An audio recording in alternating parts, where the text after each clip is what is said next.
ओम नमः शिवाय। शिव भक्तों, आपका स्वागत है हमारे चैनल भक्ति कथा संग्रह में। आज हम आपके सामने प्रस्तुत करने जा रहे हैं श्री शिव महापुराण से वर यात्रा। महादेव जी ने अपने नंदीश्वर इत्यादि गणों को चलने की आज्ञा दी और कुछ के वहां रक्षा के लिए ठहरा दिया।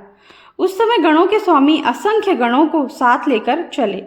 कटाक्ष के साथ 10 करोड़ और विकृत के साथ 8 करोड़ तथा विश्रम्भ के साथ भी 8 करोड़ गण चले।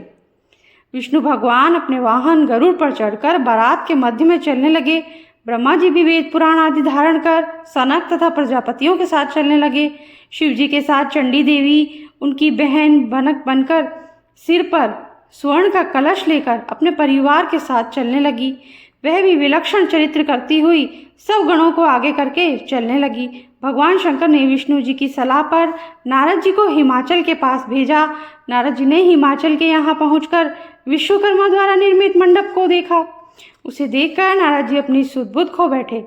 वहां पर हिमाचल के पुत्र मैनाक के साथ नारद जी बारात की आगमनी करने के लिए आए। नारद जी मंडप की विचित्रता और मायापूर्ण रचना का वर्णन करने लगे। इंद्र डरने लगे कि मैंने स्वष्टा के पुत्र को मार दिया था तथा पर्वतों के पंख काट दिए थे। इंद्र सोचने लगे कि मेरे ऊपर कोई बदले की भावना से प्रहार न कर दे। विष्णु जी ने इंद्र का डर दूर करते हुए कहा, शंकर जी के साथ होने से हमें हिमाचल की माया को कोई डर नहीं है। तब हिमाचल के पुत्रों को आगे करके सभी देवता भगवान शंकर के साथ हिमाचल के यहाँ पहुँचे। अगला है देवता और पर्वतों का मिलाप। बारात के आने पर हिमाचल पर्वतों को साथ लेकर आगमनी के लिए आए। बारात की भव्यता को देखकर हिमाचल आश्चर्यचकित रह गए। जिस तरह पूर्व और पश्चिम के समुद्र आपस में मिलते हैं, उसी तरह पर्वत और देवता आपस में मिले। भगवान शिव जी की आज्ञा से सभी को उचित स्थानों पर ठहराया गया। इसके पश्चात हिमाचल ने अपने पुत्रों को भेजकर शिव जी को मिलने की इच्छा से बुलाया। इस पर शिव जी सभी देवताओं को साथ लेकर सज धज कर मिलने के लिए गए। मैना ने भी शिव जी को देखने की इच्छा जताई। अगला है शिव जी की अनुपम लीला। मैना हिमाचल से बोली, मैं शिव जी की अनुपम छटा को देखना चाहती हूँ। उनका रंग रूप कैसा है? इधर भगवान शंकर मैना की इच्छा को जान गए। देवगणों से सुसज्जित बारात आगे चल रही थी। उसमें अप्सराएं आदि नृत्य कर रही थी। मैना ने विष्णु को देखकर नारद से पूछा, क्या यही शिव जी हैं? नारद जी ने पीछे आती हुई भूतों और गणों की टोली में भगवान शिव जी को मैना को दिखाया। उस समय शिव जी के 5 मुख, 10 भुजाएं और विरूप शरीर आदि थे। शिव जी को देखकर मैना भयभीत हो गई और मूर्छित होकर पृथ्वी पर गिर पड़ी। मैना को मूर्छित देखकर अनेक दासियां दौड़कर आई और अनेक उपचार करने लगी।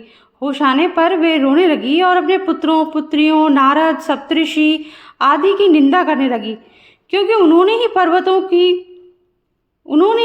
पार्वती को शिव का प्राप्त करने के लिए उकसाया था। मैना बोली, अब मैं क्या करूं?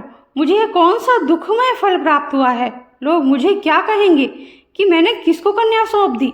तब नारद जी ने मैना को समझाया कि तुमने शिव जी का स्वरूप देखा ही कहाँ है। तुमने तो यह देखा था, वह तो उनकी लीला मात्र है। इसलिए तुम क्रोध को छोड़कर कार्य प्रारंभ करो। इसके बाद मैना को इंद्रादिक लोकपालों ने समझाया। मैना का क्रोध और बढ़ गया और वह बोली, मैं शिव जी के साथ पार्वती का विवाह कदापि नहीं करूंगी। अब हिमाचल ने मैना को समझाया, देखो हमारे घर पर सभी देवताओं एवं ऋषियों का पदार्पण हुआ है, उनके साथ ऐसा व्यवहार न करो। तुम भगवान शंकर के भयंकर रूप को देखकर डर गई हो। वे तो अनेक रूपधारी हैं, वे संसार के कर्ता हैं, वे जगत के स्वामी हैं। इस पर मैना बोली, हे स्वामी, पार्वती का शिव के साथ विवाह नहीं होगा। मैं उसके गले में रस्सी बांधकर ऊंचे स्थान से नीचे गिरा दूंगी। मैं अपने प्राणों को त्याग दूंगी। अब विष्णु जी ने मैना को समझाया। विष्णु जी के द्वारा समझाने पर मैना का मन कुछ शांत हुआ और वह बोली, मैं शिव जी के साथ पार्वती का विवाह तभी करूंगी जब वे अपना असली रूप धारण करके आएंगे। इसी के साथ आज का ये वीडियो हम समाप्त करते हैं। अगर आपको अच्छा लगा हो तो लाइक कर दीजिए और चैनल को सब्सक्राइब जरूर कर दीजिएगा, ताकि हमारे आगे आने वाले वीडियोस भी आप तक आसानी से पहुंच सकें। Thank you. जय शिव शंभू।